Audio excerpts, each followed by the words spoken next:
സിദ്ധാർത്ഥിന്റെ മരണത്തിന് കാരണക്കാരായവരെ അറസ്റ്റ് ചെയ്യണമെന്നാവശ്യപ്പെട്ട് ABVP secretariat നടയിൽ നിരാഹാര സമരം തുടങ്ങി. സംസ്ഥാന സെക്രട്ടറിയുടെ നേതൃത്വത്തിലാണ് 24 മണിക്കൂർ ഉപവാസ സമരം തുടങ്ങിയത്. അജീഷ് ജയകുമാർ തയ്യാറാക്കിയ റിപ്പോർട്ടിലേക്ക്.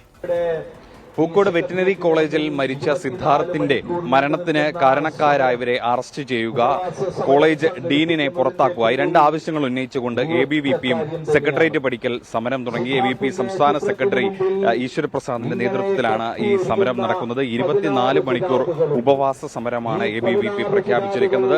രാത്രി 10 മണിക്കാണ് സെക്രട്ടേറിയറ്റിന്റെ പടിക്കൽ ABVP പ്രവർത്തകർ ഇവിടെ എത്തി ഈ നിരാഹാര സമരം ആരംഭിച്ചത്.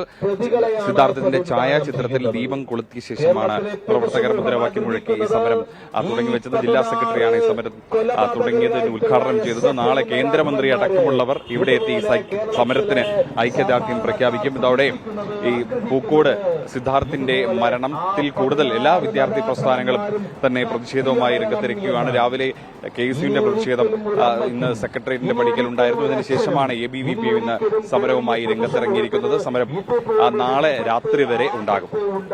തിരുവനന്തപുരത്തു നിന്നും നന്ദകിഷോറിനൊപ്പം അജീഷ് ജയകുമാർ, 24.